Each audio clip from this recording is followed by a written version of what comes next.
up, guys? Hey, everybody! Episode 12 of Coffee with Joan and Brent. Whoop, whoop, whoop. Look at that. I know. So consistent. Got a big show for you today. Yeah. Big one. Big lineup of guests. Us. And our coffee. So. How's everybody doing tonight? Yeah. It's earlier today. Is it? Yeah. Oh, yeah. Yeah. This is normally wouldn't get started until, 9 o'clock, and it's a solid 8:45. I know. So it is an early day. We are nailing it. We are nailing it. Yeah. So we have a show coming up talking about life post-sports for athletes. Fun times. Touchy subject for a lot of former athletes. Yeah. You know who you are. Yep. All of you. I don't know what that is. I'm raising my hand. Oh, I thought you were trying to point to them in a weird way. Well, even before we go through that, what's been up? What's Well, been going Joan. on? Well, Joan, thanks for asking me about my week. I mean, it was pretty solid. Yeah. Not a lot. I had my sweet presentation at my networking group for real estate. Oh, yeah, it was pretty sweet. It was pretty sweet. I included a nice photoshopped picture of my head onto the body of some jacked guy on Men's Health magazine. So that was in my. Yeah. It wasn't photoshopped at all. It wasn't photoshopped at all. No, it's all natural, baby. So yeah, I mean, not a lot going on with that. Nothing too new. Just it's a good year. Year's starting off right. Yeah. Got homes under contract. Things are good. Yeah. So let's jump on into this because this. Is This that is what we're gonna going to do? We're just Let's gonna jump into it right because this is into your it. hair looks amazing right What now. happened? It's just not amazing. It's okay. It's It's doing its own thing. So we're going to talk about. So Joan wrote a post back in 2018. Actually, I wrote it a while ago, but Okay, Joan wrote it back in 1932. thanks. I don't know. No. So Joan wrote a post, published a post in 2018. Yeah, see? Better words. Better choice of words. And why don't you give everyone the rundown in case they didn't read it? What's the basic gist of your post? Well, that's a very, okay, I'll give a basic gist. Like I asked. So, if you don't know, we both were former competitive figure skaters. And so right around when did we stop tour? 2010. 2010. That's when we got off tour and stopped performing, stopped skating, stopped doing anything. We started coaching, and we started coaching as when we moved here, and then we went through different jobs. After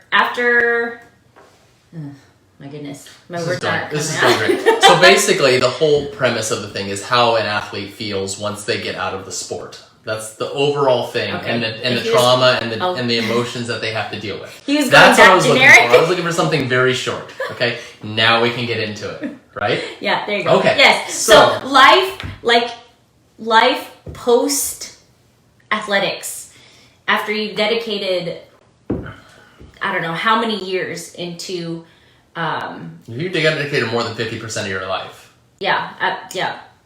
to the sport itself. That was, that's a lot of life to be put into one thing. It is. It's a lot of dedication going into one sport. It doesn't even have to be just skating or a sport. It's just one focus. Activity. One activity. Leisure sports. One activity. It was not a leisure sport. No. It was So a hard sport. we have noticed, and we've also felt it, that a lot of people, when they get out of a sport that's taken a huge percentage of their life, right? There's a lot of deep emotions that run with that once they get out. Yeah. That are involving their identity. Mm-hmm. And, Would you like me to write or talk about the post now? well, yeah. I mean, please talk about the post because we've been waiting now. There's, Well, you were saying there's 11 people on here that are Hey, waiting that's for all it. right. Hey, 11 people. Thank you for watching. See you next week. Oh, look, you just dropped to 9. Oh, no. So, the article I wrote it's called, I can't remember the exact title. We're real but prepared for this one. It's called Life After Skating. I think that's what I titled it. But Generic. it's life after skating, a raw and real look into the life after an athlete, or after being an athlete or something like that. So I start off with talking about... What's up, Jesse? I start off talking about just my figure skating career. Yeah, so okay. And how I'm going to interview you then. I kind of know who you are. Yes. There's a lot of people that may not know who you are, even though this is on your Facebook, so they should know who you are. But let's just kind of go back. So you spent how many years skating? I'm sure you're not prepared for any of these 20 answers. plus years. Jeez, what? 20 plus years. At the time, I started when I was about 7 or 8. 7 or 8, and I did it, I'd say full-time as you can do any kind of sport.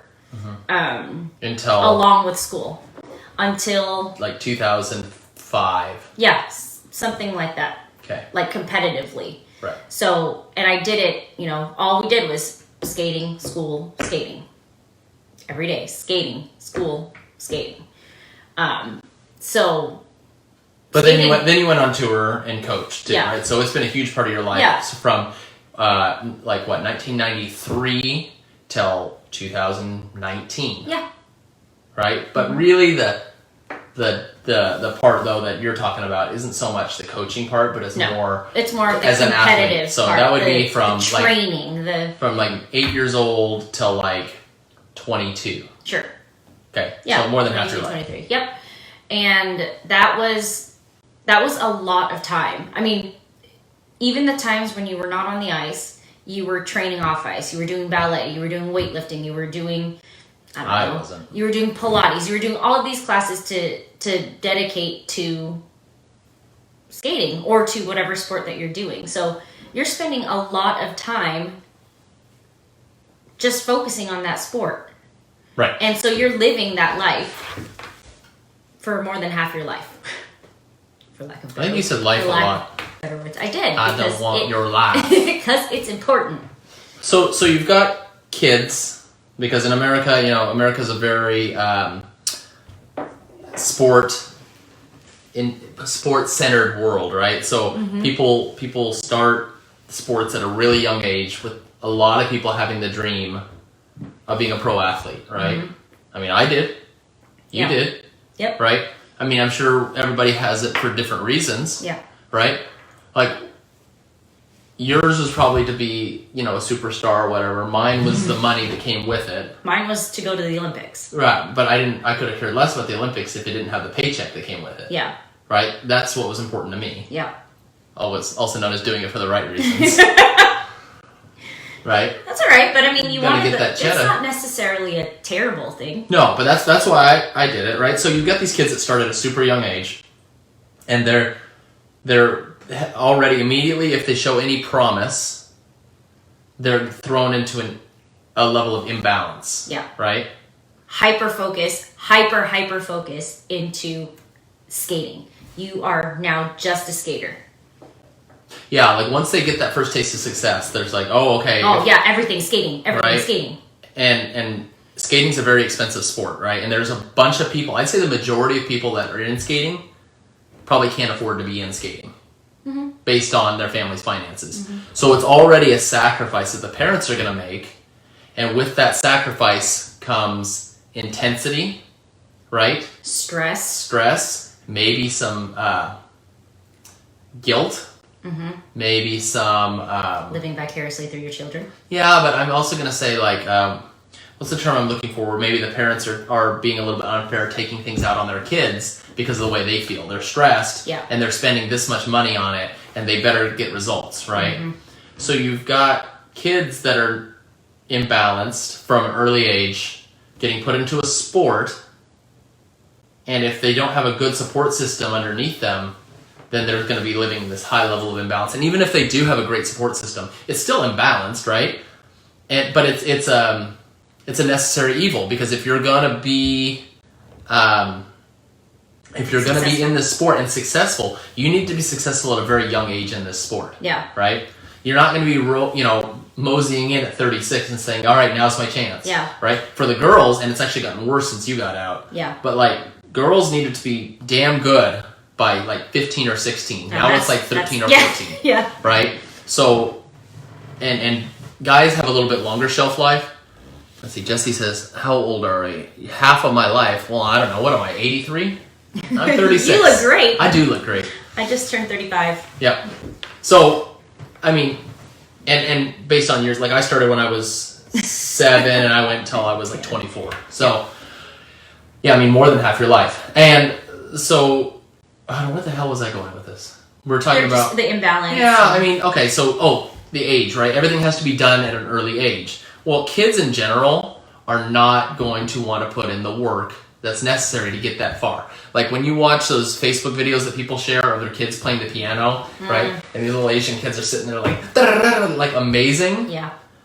Like amazing. That's usually... That's there's a high level of discipline. Yeah, and there's on pressure. Multi-levels. There's pressure. I guarantee you there's pressure. Because most kids in general just do not sit down and say, I'm going to spend 3 hours today practicing. Yeah. Right? Yeah. But to get to that level, they need to be pushed. But then there's that imbalance, right? Yeah. So you've got this. So you've got this imbalance where kids only see themselves as a skater, right? Because the conversation goes like this. All right, Johnny or Susie, we're going to spend this much money on you, right? We believe in you, and we think you can do it. But if we're going to spend this much money, then you need to put in the work. Yeah. Oh, yeah, I want to do it. I want to do it. Okay, well, that's great. And it makes sense on paper. But the thing is, now that kid has just been identified as that's a skater or that's a whatever athlete, right? And, oh, yeah, I'm going to go to school. But in their head, they know, I'm going to be a superstar. Yeah. Well, it makes them feel special, right? Oh, yeah. It makes them feel absolutely special. And that's like their thing. And everybody's fighting to find, their thing, their niche. Like their niche. They really, really want to feel special because that's what's being praised. Niches be tripping. But that's what's being praised, so once anything happens, like let's say that either injury or finances just couldn't make it. That's usually not the case because they try to push it as. We'll tell you some stories, but we will not be naming names. Yeah. But what was I saying? Injury. I don't know.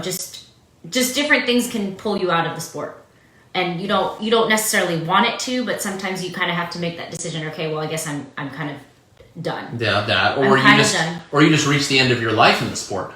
Yeah, like that. The different reasons that kind of pull you out of the sport. Yeah. And so now let's say you're a teenager or you're in your 20s or something like that, and you have to now find something else.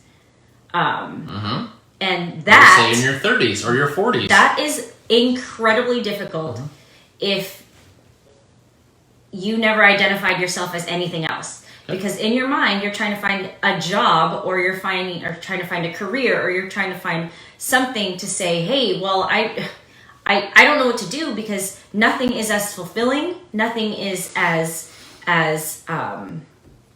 I guess fulfilling is probably the best word. Nothing is as fulfilling as what I felt as a skater because I am a skater. I am a skater. That's all I am. I can't figure out how to do anything. I don't know how to get any other job. I don't want to do a corporate job. I don't even know what entrepreneur life is. I don't know what other options there are because we were so we had blinders on. You have blinders on essentially because there's nothing else. You can't see any other opportunity. And that's a very, very, very deep seed feeling in yourself because it's scary and you don't want to talk about it.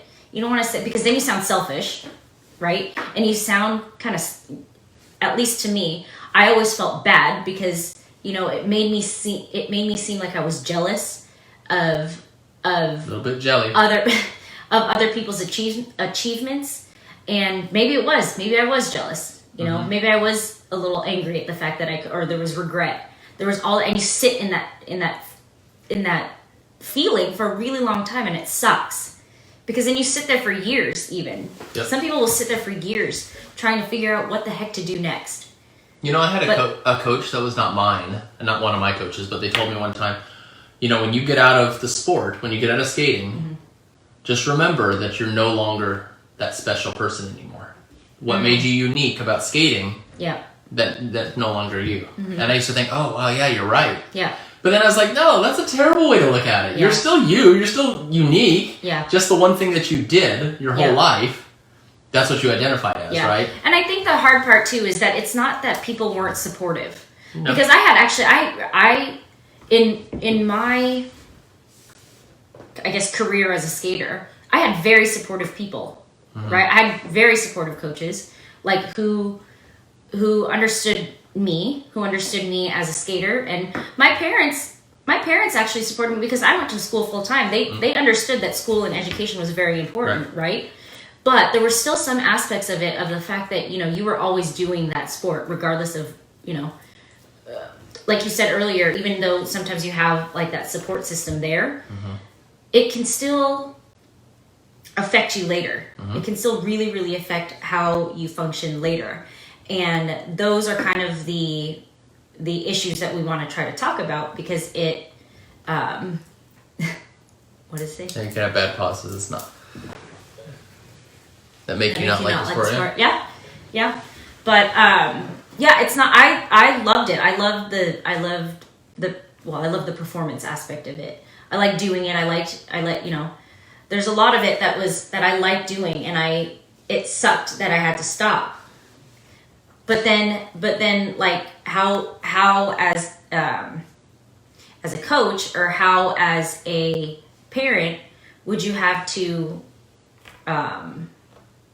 I guess help with that? Because I think those feelings are still going to be there. They're regardless. Like there's always, even now, we're always fighting for balance. We're always fighting for, okay, well, you know, like we talked about in the previous videos about the 7 spokes of life, or the 7 things of the wheel of life. I guess. Circle of life, if you're a wine you talk about balance in those areas, and we all still work for balance in those areas, but I don't know if that was just not available, or if it just wasn't a highly like talked about thing. Like, what do you do after? No, so there's like, what do you do after? Because you were striving to get to this point, but Yep. you couldn't get to that point for other reasons. It doesn't have to be a blame game or whatever. It just wasn't in the cards. No. Because there's like literally less than 1% that make it to the top. Yep. Well, I mean, you think you get this in a lot of different sports, right? Like you've got, let's take football, right? And you've got some people that get into football and they sacrifice their whole life and they think they're going to be really good. And they probably are, right? Let's say some of them got into a college program, maybe not the top one, but pretty good. And their bodies are getting beat up. Or let's say they're in the top college thing, but they never get drafted and they've got all these injuries and then they don't get the money with it, right? You've got a couple of things that we talked about earlier. One was how you're brought up thinking about your sport as you grow up, right? So you've got kind of, the way I see it, maybe 3 or 4 tiers of types of skaters, right? You've got those skaters that kind of do it in the recreational, right? And they know they're not great, but they just like doing it, right? Those kids have no problems. Yeah. Okay, they have no problems moving on because they just never thought they were going to be anything, Yeah. right? They just do it for fun. Then you've got the skaters that are good. They know they're good, but if they don't make it in the sport, they know that they'll probably go to college and they'll do something else, no big deal. Yeah. And then the worst are the ones that are really good. They know they're good. Their parents have nothing, and they think that they're going to pull their family out of poverty. Yeah. Right? That's the worst ones. Like during the years of training, because they feel that immense pressure from their family. But we talked about earlier, because we kind of started brainstorming about this over lunch, and if you look at our sport, and like we said, it has to be something that's meant for you to be done young in life. And so skating, kids get in at 3, 4, 5 years old, right? And they're trying to hit this quick peak and be successful by the time of 15, 16, 17 maybe max, right? And then after that, boom, done. That's it. Yeah. Their career's over. Yeah. Right? Whereas, like I said, if it was something, I was trying to think of something long term, but I was like, let's say military, right? Well, it's something that you're in and you think about it, I want to do it, and it's something that's set up for long term to where, it can go your whole career, right? Or even school, right? School, you're in it, you go to college, and it sets you up for your career. But this just is like, hey, we're going to put all our eggs in one basket. If you don't make it by the time you're 16, everything you work for is done pretty much. Yeah. Right? And then if you keep trying to hold on to it, yeah, then you're like, now what do I do? That's the hard part, is letting go of it. Right? Well, but before you get to that letting go, I think also that there's a paradigm. What the hell was that? there's something to do like with how you left the sport, right? And that is going to affect the level of pain that you're going to feel. Yeah. Right? So if you just weren't that good, right? Like if you just didn't have what it takes to make it to the top, and you know that you just didn't have what it took, that's what you'll have some more peace with that. Yeah. Okay? If you didn't quite make it to the top, but you didn't put in the work, or you didn't know that you weren't good enough, and no one told you, you're going to have a big problem with that. And we know some people like that. If you made it to the top or close to the top and you were really, really good and you got injured and you had to stop, that's probably one of the worst ones. Right? Or the final one is we don't even know if you were good. You think you were good, and maybe there was a parent or a coach or somebody that you quit to spite, and then you spend the rest of your career dwelling on it, like, oh, could I have been good? Right. So then you've got all this identity things like I was really good, but this was taken from me. This was, this was robbed from me. Joanne says like ballet is the same, and I would assume ballet, gymnastics. Probably a lot of sports, but the judge sports are probably some of the worst for it, right? Super subjective based on looks. Based on but everything. That's how that's how you view yourself. So so now you left the sport for whatever reason. Okay. And now we get to the heart of the matter. What do you do? What's next? What do you do? Right? So I'm going to use my handy graph that I did earlier today. It's really good. Let's see if I can do this on thing. So if you have skating and you start here, it's like that hockey stick, right? You start young and you go straight up, right? And you go, okay, I'm going to be really, really good, quick, and then it drops off, right? And if you don't have your academics or a backup plan where your parents are always talking about this is what you need to work on, afterwards, after skating, coming up along with it to catch you, if it's just flat and then you go, oh, at the last cut, oh my God, your skating's almost up, we better start focusing on school, that's a big drop. Okay, I hope that was a good representation. Yeah, that's good. It looks good I had a student that I taught towards the end until I stopped coaching, and I don't know, I love her parents, and I love the way they did this, and I've always liked the kid, and they've always told her from the beginning, hey, just this is not your career. You're doing this for fun. Like, you're competitive and you better work hard. But just so you know, you're going to go to school. Like, this is not your career. And so she was always, kind of level-headed about it and didn't have these wild ups and downs. And I think she'll be fine when she gets out of it. So anyway, so we're out of the sport now. Okay? And you have, what, 2 boats, right? Do we have our academics? Like, do we have a plan? And are we young? Or are we older? Right? I don't know what you're talking about. When you get out, like when you get out of the sport, right? Like competitive or just in the sport competitive in general? Just competitive, right? You're done competing. Okay, now do you say, okay, well, I kept my high school up, I did my college.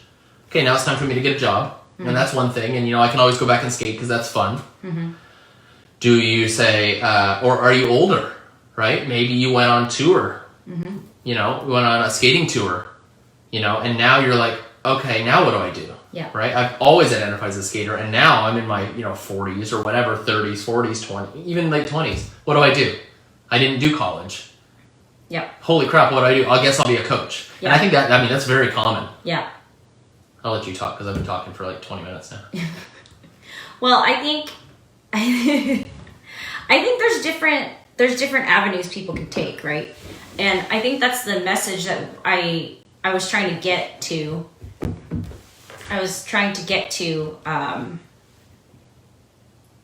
In writing that article, right?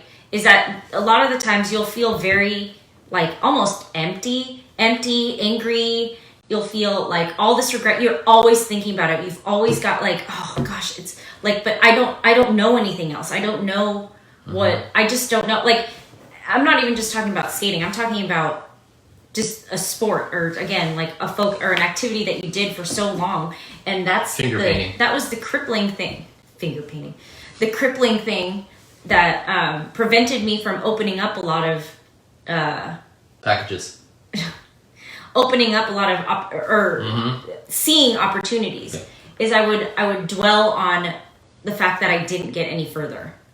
I would, because like what if that was the killer as someone in a sport, I guess, is like that.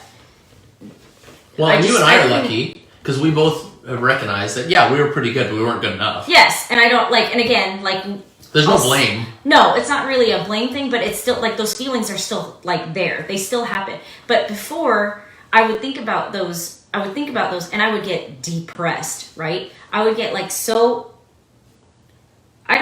Again, it's not jealous, but I'd see a lot of the skaters that would go and be like, oh gosh, I wish it was like, I wish I still had, I wish I still could do that. It's a rush. Yeah, it was fun. Well, it's when you're special though. It's when you stand out more than anyone. It's when I felt like I was in my element. That's what it was. And so I identified as that. And every single time I would identify as that. So do they have to like accept you as that now? Because it's 2020. Do you like, when you say identify as a skater, like, do you have to be noticed like this champion? I identify as an Olympic champion, so can you just give me my paycheck? Yeah. But I think going through that, and the biggest part was recognizing that those were just feelings. They were feelings. They passed by. They didn't have to close off any opportunities for me, right? I think I had said this to somebody earlier. I was like, because a couple people actually reached out to me saying, hey, thank you so much for posting that, because I totally am in the same boat, because I didn't know what to do. I don't find anything, like, I completely identify as the thing that I did. And that was the one thing, is like, you have to remember that skating or whatever sport that you're in is something that you do. It's not who you are, and it's a part of you. It's definitely a part of you. It's definitely a part of your past. But again, it's only a part of it, and it doesn't make you you. So once you kind of accept that and like allow yourself to just go try new things, you may suck at them. You may, you know what, like open yourself up to meeting new people, because we would only be, I would only be comfortable talking about skating because that's what I knew. That's all I knew. So instead of, when I finally was just like, okay, when I actually published that post, that's when like the feelings started to, I don't want to say die off. So that's 25 years from the time she started skating. What, the time you put that post in? Yeah. I mean, that's how long it kind of stays with you. Yeah. You know, I mean, you look at when you go into a room, right? A room of people. If you didn't have skating, right, aside from your stunning personality, but people may not remember you near as much as that, oh, you're the skater, right? And when you were skating, like, people would, oh my God, I want to be like that. That's so cool. It was almost like celebrity status minus the actual celebrity. Or the paychecks. Yeah. But it was cool. It was something unique that people always watched on TV and wanted to be like that. So that was kind of a cool thing. Yeah. Right? And so you always have that in your life. Yeah. And so then when you're done with it, you're just like, okay, so what makes me special? I'm starting at the ground floor again. I don't know what makes me special. I'm not special. I'll go back to what I know. Please remember me. Yeah. I was scared. And the reason we're bringing this up is the skating nationals, the national championships start this week. Yeah. Right. Well, and this is what I posted last year is 2 years ago. Oh gosh, 2 years. Yeah, 2 years ago is the feelings were a lot stronger during this time. Yeah, the force was strong with you then. The force was strong.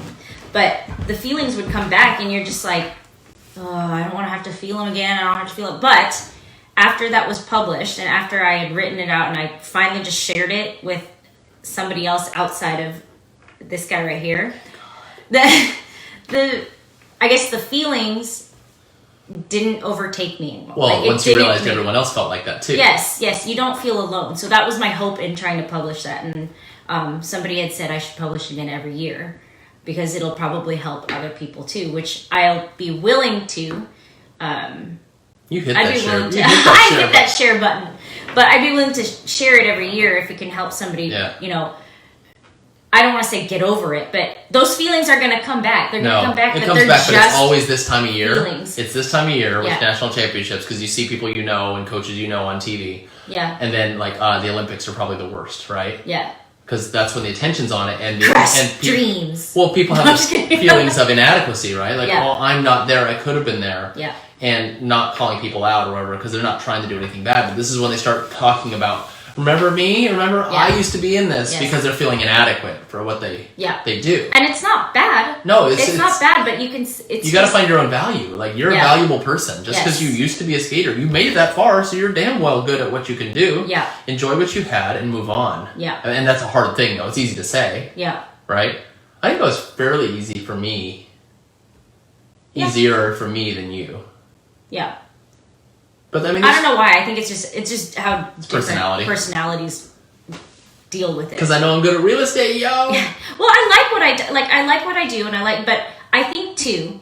I think we have to remember that it's just a part of what we were. Yeah. And it does make us unique. It makes us, we can mention it and be like, oh, you did that? Okay, that's great. But you can't let it be the only identifying factor for you. You have to close you that are door. not. Yeah, you are not alone. just I am here with you.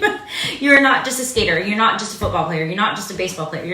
You are not just that. You're made up of a lot of different things. Mm-hmm. And I think that's the part that you kind of have to get over, that a lot of the feelings of like inadequacy or regret or jealousy or all those negative feelings, they're just feelings, and feelings are fleeting. They'll come back, but they don't need to overtake what you're doing. They don't have to stop you from taking opportunities elsewhere just because you feel sad for 2 weeks.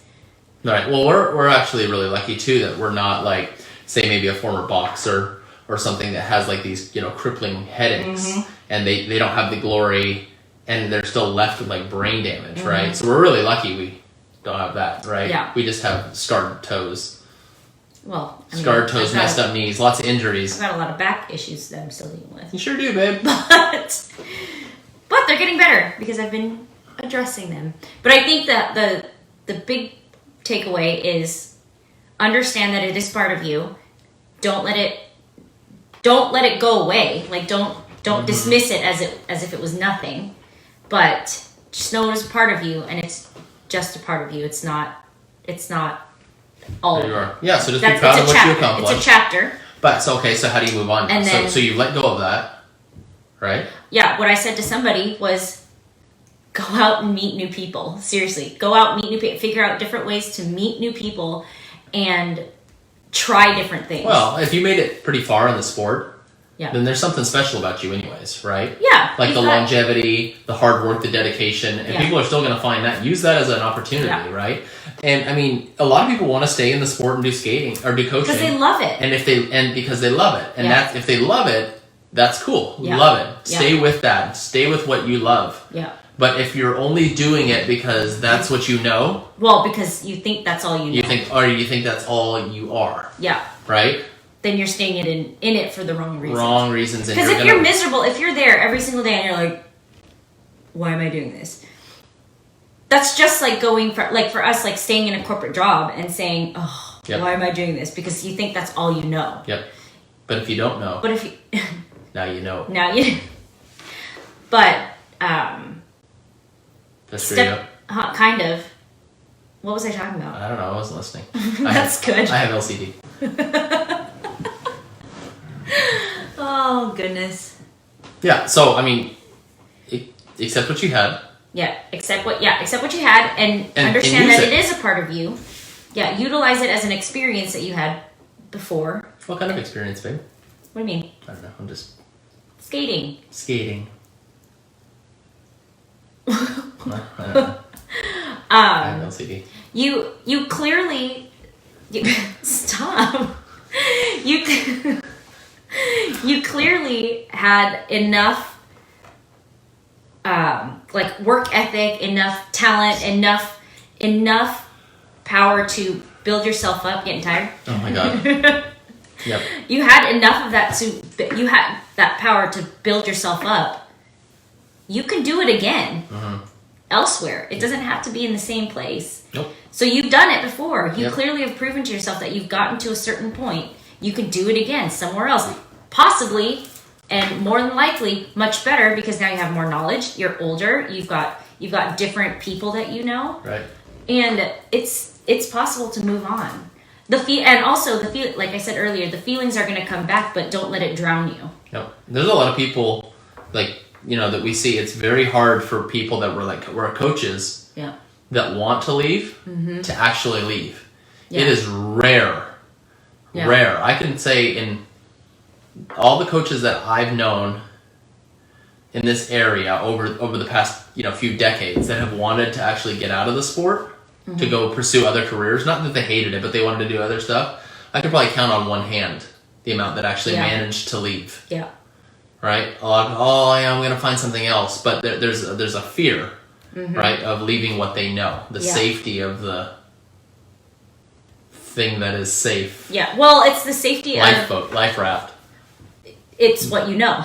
It's what you know. It's what you think. It's the only thing that you know. Well, and you know what? Part of the problem, too, as far as for coaching, and I know we're getting a little bit sidetracked, but coaching pays good money per hour. Yeah. No, it does. Yes, it right? does. $80, $90, $100 an hour. Yeah. Right? Yeah. So you're like, well, I could do this, but if I leave to go do something else that maybe would only pay $20 an hour. Yeah. Why would I do that? That's stupid. I'm going to just stay here. Yeah. Right? Well, if that's your main... Okay, so if that's your main motivator... Seriously, though, if that's your main motivator and you'll... Like, if money is the biggest thing, then yeah, you'll see it that way. Well, what do? Yes, exactly. That's what I mean. Like, that's how you'll see it. But if you don't even value the work that you're doing, then it doesn't matter because you're not working 40 hours anyways. Yeah, you're not making that much. No. Because you're not doing work that you like. This is the same with any kind of. Yeah, but this is only if you don't like it, right? Yeah. If you like it, it's great money. Yeah. You can do it and you can set your own hours and that's cool. Oh my god, I hate it. But this discussion is obviously saying, well, what's the point of sports then? It seems like that's what we're talking about. Right? It seems like we're talking about, what's the point of sports then? Well, we ask ourselves the same question. Yeah. Because we have to. And we've talked about this because I see a lot of that. And this is, again, not to knock on sports themselves because we like watching it. I like doing them. We just like sports. Sports offer really good, I guess, life lessons.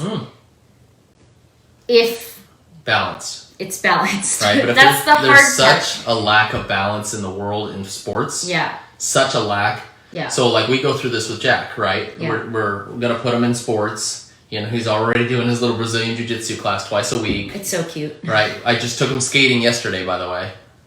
We're gonna be at a nice rink again. Oh god. So I took him skating yesterday because I wanted him to do hockey, but only, and I even considered to the car, only if you want to learn. Yeah. Right?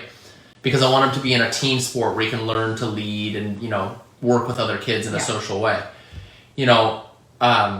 But, for me, if he's not a good athlete, I mean, I'd like him to be a good athlete just to relate to him, but I don't care as long as he's a good person. Yeah. Right? And a lot of that, too, has to do with I don't feel the need to live through him. I feel like in sports, I at least accomplished more than most. Yeah. And I never got to the top, but I accomplished more than most, so I don't feel like I have to live through him to get that feeling. And that's that's the thing. You don't have to have accomplished something in whatever, or what am I trying to say? I don't know. Because you'll see a lot of you can see a lot of parents in not just skating, but in sports or even academics. You'll see them trying to impose a lot of their lacks into their kid. Right. They use them as their golden goose, right? They try to literally put everything they have into them succeeding, so then the family will succeed. And that's a lot of pressure to put on a little kid. Right.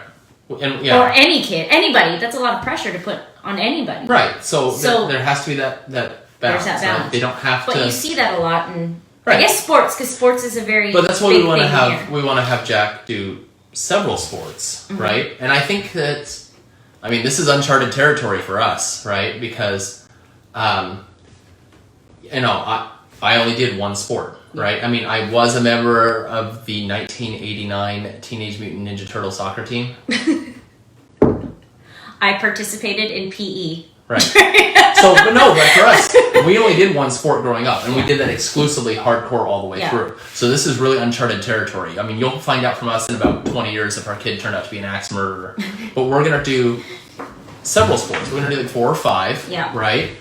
And obviously, it'll probably one or two will get more serious as he gets along and really finds out what he likes to do. Yeah. But I really want him to have at least 2 sports that he does consistently throughout. Yeah. Because I want them to just be some balance, right? I really want to do team sports with him, something, and maybe something on his own. But, you know, I'm curious to see is if I don't put him in something just singular focus, one thing, if there's going to be a better balance. Yeah. And plus, from the beginning, we're going to tell him, we're going to be working with him on like, hey, so, you know, you got to plan your career. What do you want to do? I mean, he's 4, right? So we're not going to do a business plan for him. But, you know, we're always going to be talking about, you know, starting a business, you know, entrepreneurship or going to college or whatever he wants to do. We're always going to be talking about the future.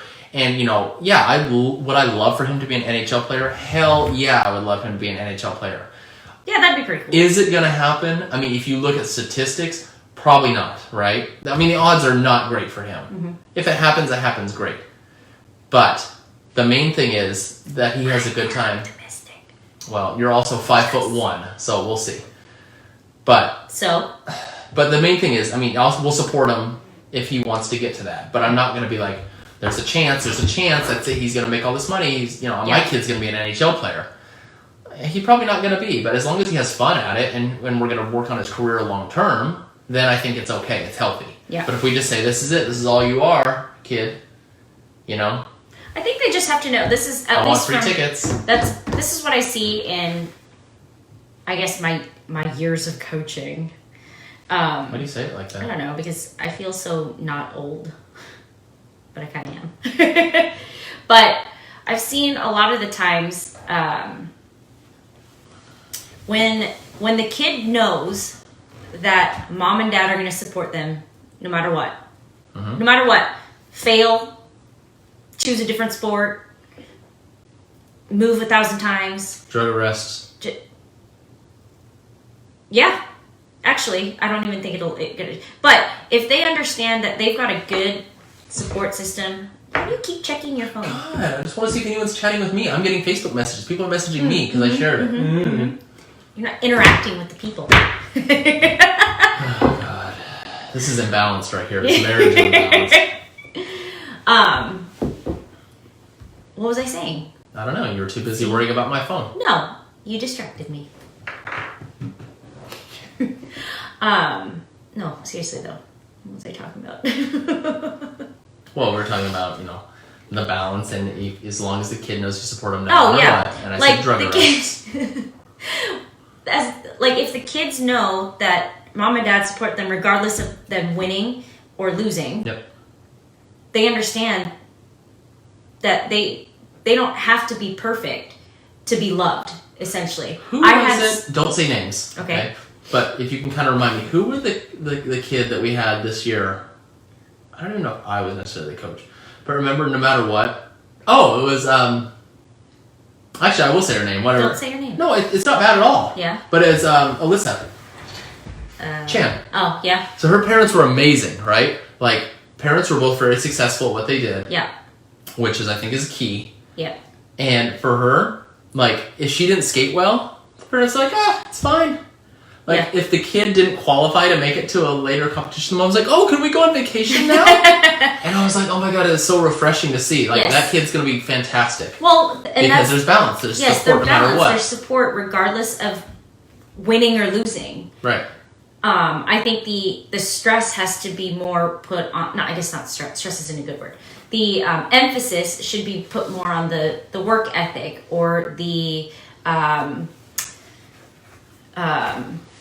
work ethic or the ability to problem solve or, you know, like the other things that are characteristics that that personal build up. skills. Yes, the things that will help them build and grow into That's a great point. good adults, That's as opposed to, hey man, you really sucked at that, or like you really didn't, I don't know, land that jump. Okay, not really even necessarily that, but what about so, positivity, right? Let's say you've got a super positive parent in skating, Yeah. right? And the instinct would be, oh, I'm going to praise them for landing that jump, for doing a clean program, and okay, that's cool. They can get praised too, but the thing is, if you're praising them, like we said earlier, on what they do as a person, their skills. Wow, you're really a hard worker. Or, wow, you were really determined to make sure that worked.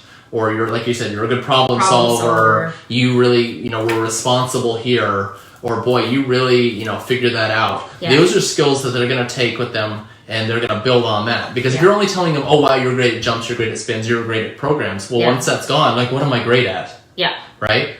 I mean, you make these children great again. Right? So, I mean, if they take those skills and they build it up, they have life skills to create a career, and they know that mom and dad are going to support them because, as when they hit adversity, I'm a good problem solver, or I always push through. I know how to do that. But, when you've got like an IRS lien against you, you're like, well, I was good at spinning. Shit, that doesn't help you. Right? And then they're feel lost, and then they're on Instagram like, I was a skater. Money. I mean, that's the stuff that we see a lot. So... And I think while she's reading this comment, if you have not read Joan's post, I think you should read it. I have shared it. Jonah shared it. She shared it yesterday. So go out and read it. Share it to people. It really can help people, even if they're not in... skating. Yeah, if they're not in skating. But anybody that's heavily involved in sports, just look into it, because it's really going to be helpful to help navigate through those feelings. Yeah. Because again, it's easy to drown in them. Mm-hmm. It's very easy, because those are hard feelings that you don't want to feel, and they're negative in the sense that if you tried to talk to somebody about it, they'd be like, you're a bitch. Seriously, they would.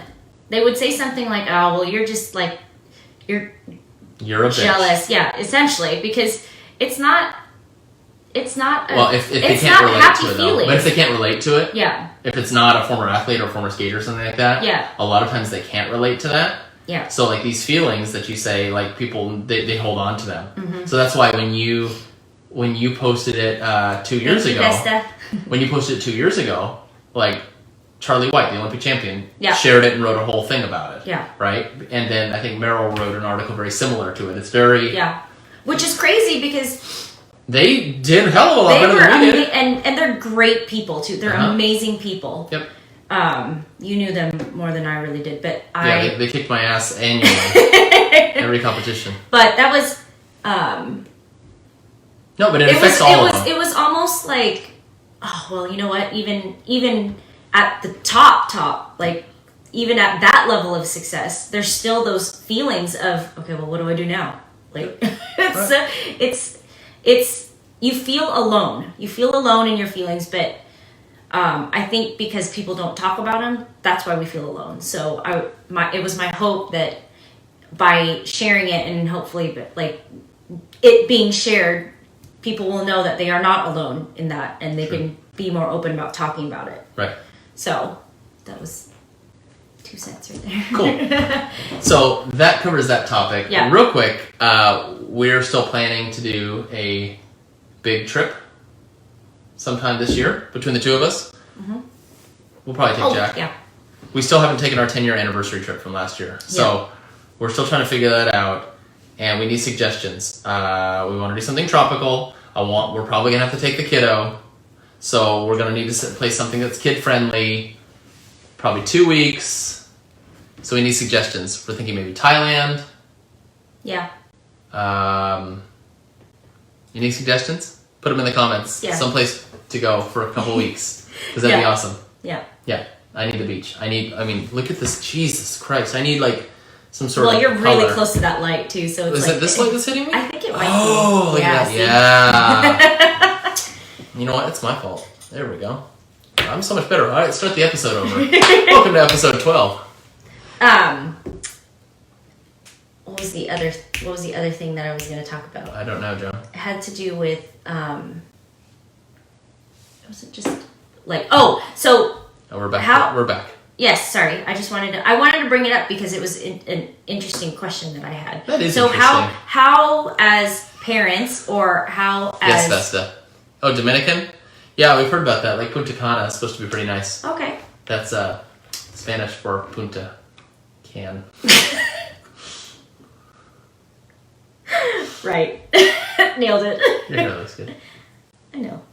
Okay, so what was your point? No, my question was, okay, so how as parents and how as coaches and how as I guess people like that. I got some damn wrinkles here. Seriously, what is going on? Go ahead. See, he needs Vesta, what do I need? coconut oil and frankincense. God, I've got forehead like Gordon Ramsay. I see it now all the time. Like, it's like kids giving me stress. No. You give me stress. Oh, I give. Look at these lines over here. God, it's like Braille. You can like read. They're like, Moisturize. Moisturize. I need help. I need help. So what? Frankincense and coconut oil. Yeah. All right. Yeah. So my question I is, just need Botox. So I can just look at you like this. I'll talk to you like that. Vacation spot. Japan's not tropical, Jesse. Is it? No. I want to sit with the snow monkeys in Nagano.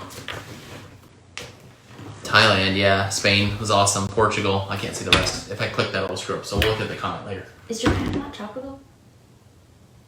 No, I don't think so. I can't think of anything that's top. What, Tokyo? Tropical? No, but you're thinking about cities. Isn't there like... There's Nagano, there's the it's snow an monkeys. island, so there's got to be like Oh. some sort of... There is some beach, but it's not, I don't think it's that tropical. We need Chad.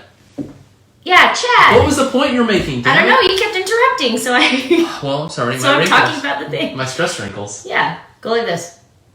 What is that? What am I doing? Flatten your face. Just, see? This is why RBF is good. You just have that emoji face. Hey, what's your point? The last question. He's all like... No, I'm up all against it, yeah. ready to go to bed. I'm tired. Oh, yeah? Yeah.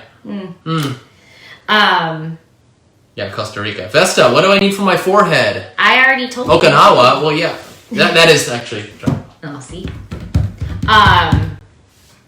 No, what as parents, coaches, and I guess motivator or whatever, mentors, what can we do as these kids are growing up in sports? Yeah.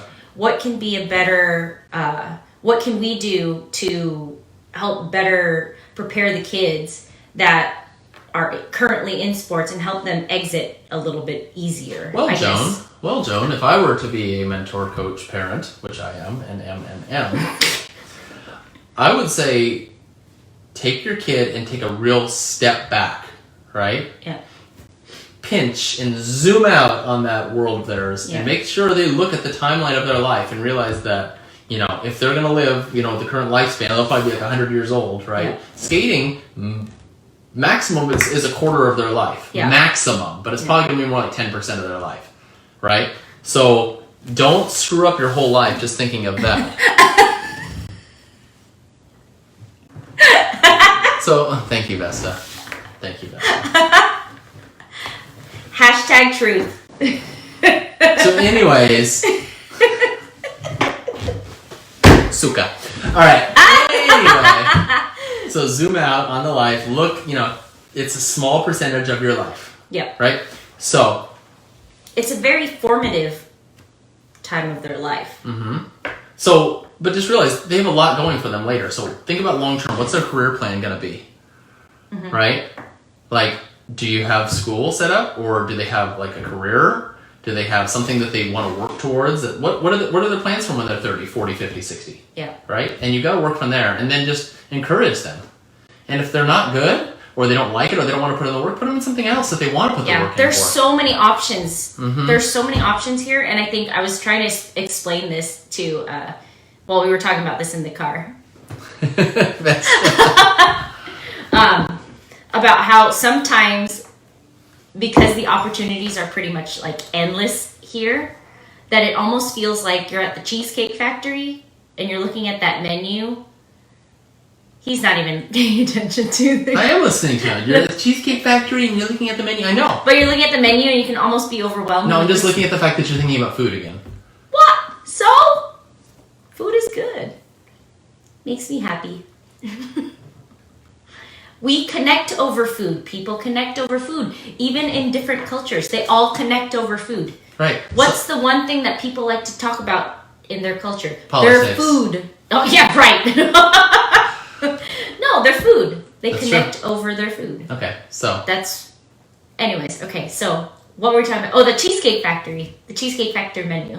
Is that there's like a plethora of options. Why do you keep staring at me like that? I'm looking at you. I've got bright lights in my eyes and I'm tired. I'm just looking. I'm looking at you. And I'm trying to not frown. You're trying to...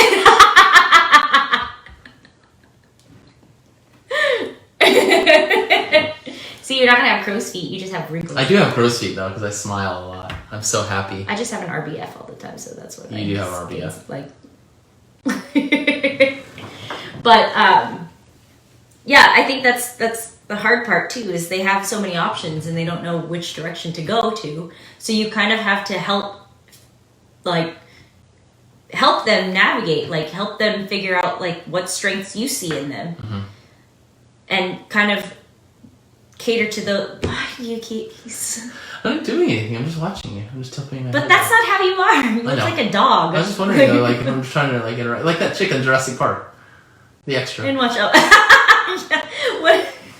That's the worthless part of the conversation right here. I think we should make next episode, like, the next one. Yeah, next serious? week. No, even more pointless than this one. And just be like, just rant and just go on. About what? I don't know, more cliche stuff. You know how my cliche thing about, like when you're at a restaurant and, you know, they're like, oh, you sure hated that food. Oh, yeah, I did. I had to tell the chef it was terrible after you ate the whole thing. Mm-hmm. So, yeah, that's like a cliche thing that I hate. And so we got brunch on Sunday, and I ate all my food and then purposely didn't say anything. And the waitress goes, oh, you clearly hated that one, didn't you? And then I just went, yep. She's just trying to make conversation. I get it. I just don't like cliches. Come up with something more original. Oh, all right. Will that affect things later? I don't know. She was just trying to have a conversation. I get it. That's why I didn't say anything to her. Yeah. I can't play along with that, though. It annoys me. Well, then maybe you should. It sure does. That was terrible. And then I even fell into it the other day, remember? You want some dessert? I'm like, oh, I don't think so. Why am I laughing? Why am I laughing at this? Because it's funny. It is funny. All right. Anyways, what were we talking about? You were talking about Cheesecake Factory menus. Yes, but I was talking about how the opportunities. Well, tell us about the opportunities. There's a lot of opportunities, but I guess as parents or as coaches, we can help guide them into where you see their strengths are. Okay. Kind of pay attention to that for them. Yep. And kind of guide them into like places that they can right. see their strengths kind of flourish, because then if you open up those opportunities to them, then they can... Right. They can... Well, that's a good point. They can figure it out on their own. Like the little one, he's very technical so far. Man. Yeah. Like he's into numbers, math, like building things, and that's just who he naturally is. And because we gave him like a bunch of stuff. Every toy or everything was like pretty much laid out. And those are the ones he always takes. It doesn't matter. Hey, Carrie. Yeah, he gravitated towards, the math and stuff like that. Yeah. And if I like this, just so you know, no one can see you in the camera. Oh, really? No, I can. Oh, all right. You just look like you just passed out. But if we said, hey, you know what, you're going to be an artist. And, I mean, could we make him a decent artist if we just were on him hours every day? Probably, maybe, but he'd hate it, right? Right now he hates it. I don't want. No, but what I mean is that's not where his passion's going to be, though. That we think, you know what I mean? Not right now. So this goes into your thing, though, is kind of put them in stuff where their strengths kind of lie and help them, guide them into it, right? Yeah, but also the thing that I hear a lot of people, like a lot of. Hey Jeff, how are you? Oh. I'm great, Carrie. A lot of the times too, like this is a big thing that kind of goes to the limiting beliefs thing. Is you'll see, like, let's say you have a kid, two kids. Let's say you have two kids. One's, and you give them the assignment of, okay, draw this picture. right? And you have two of the kids. One draws it like almost perfectly, right? And the other one kind me. of just like Me. like this, right? Well, the automatic thing to say to those kids is, oh, that looks great. You look like you're going to be the next Picasso. Insert famous artist name here. Then you look at the other one and be like, you probably should stick to math or something like that. And right there, you've already decided for that kid. That's what they're going to do. So what should you say? Just you don't have to say, hey, great job. Hey, that looks like crap, but keep going, bud. No, but just like you don't have to. Don't lie to them. It's not a great job. But it doesn't have to be a great job. You can but you don't have to put that belief in there. So you don't have to say, hey, you know what? You're not gonna be something. So what do you say? You say, oh. That's nice.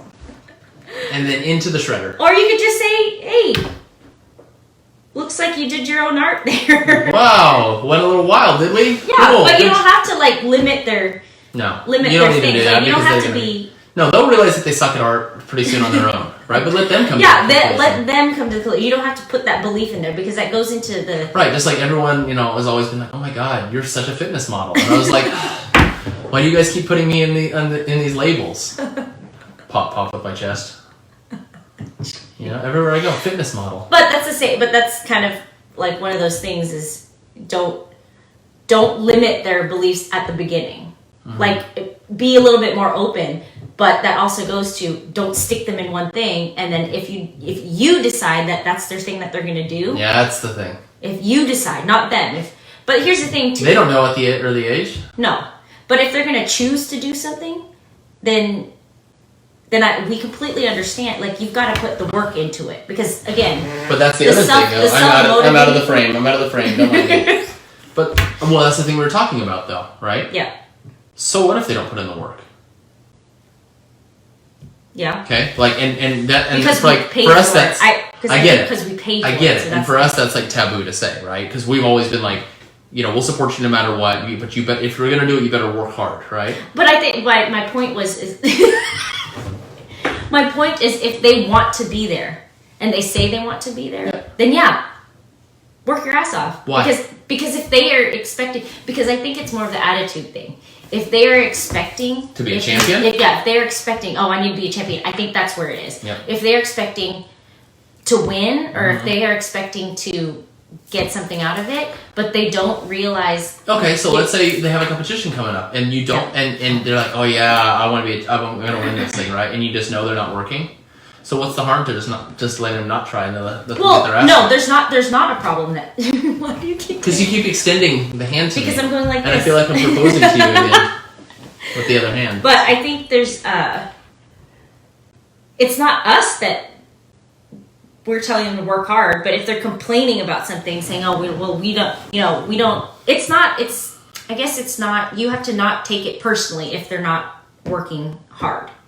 Is my thing. Yeah. It's like that would be hard for us to do. Yes, because that's a reflection on you. Yes, it shouldn't be, but it is. But I think that the point is, if they say they want to get to a certain point, well, yeah, you've got to work hard. But if they're not working hard, we can't take it personally. We have to understand that they have to learn that hard work or the work that you didn't put in doesn't deserve like a championship or doesn't you're not going to get to the place that you want to get to, that you say you want to get to. Right. Well, it's hard because as parents we know we're like, what they're doing, that's not going to get them where they want. Yeah. Right. And you try to step in. I'm going to step in and be like, hey, don't make this mistake. And I'm going to, you know what, screw it. They're not old enough to figure this out. I'm doing it for them. They'll thank me later. Yeah.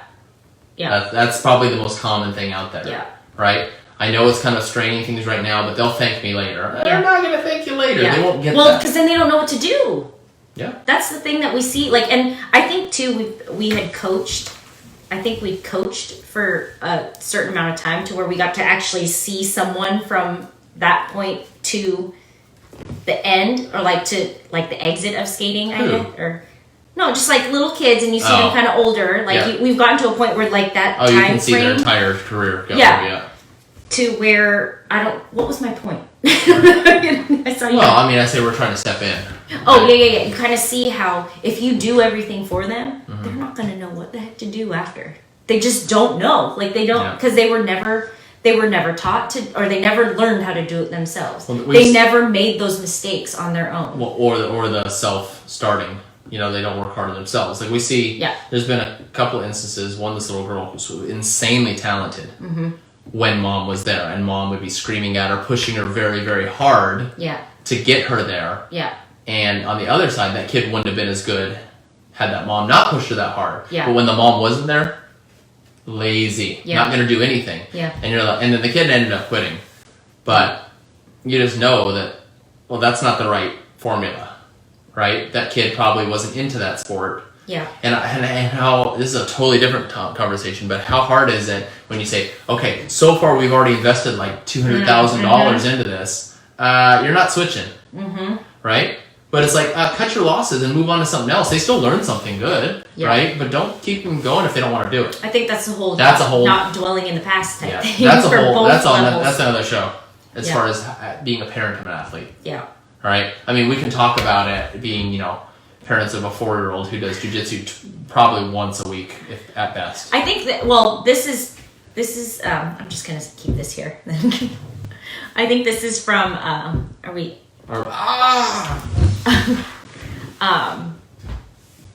these are just perspectives from the coaches' perspectives, because, I guess from an athlete perspective too, because you can see the relationships with other families, like now, like luckily we both have pretty good relationships with our families. Yes.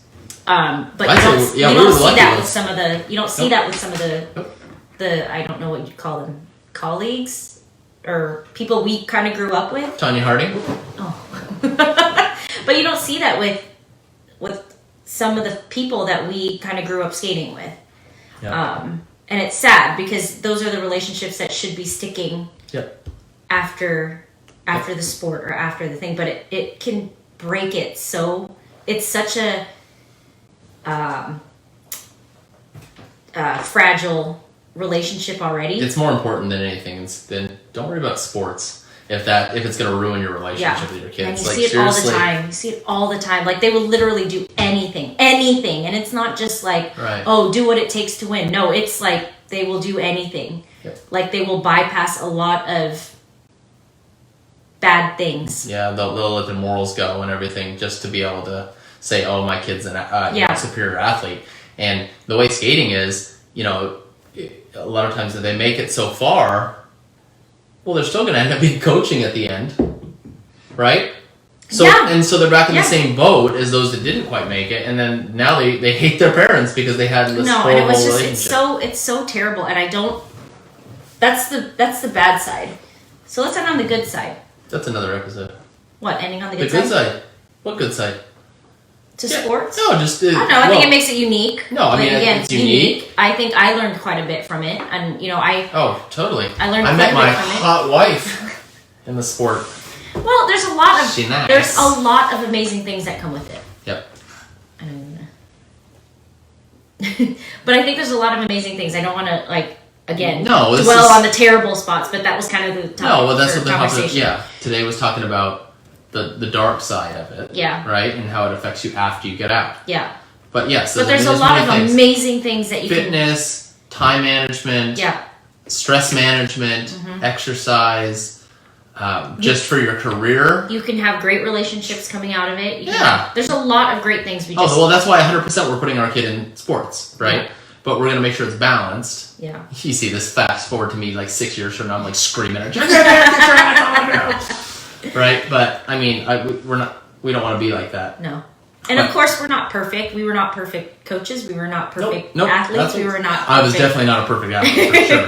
But I mean, there was that study. These are just observations. There was that study that said... I'm going to throw a stat out. It's a stat. It's actually not a stat. I will throw a stat out for you in a second. And it's going to blow your mind. Oh. The study, though, was the majority of kids succeed in sports whose parents were former athletes. Now, you would say, okay, that's a genetic thing.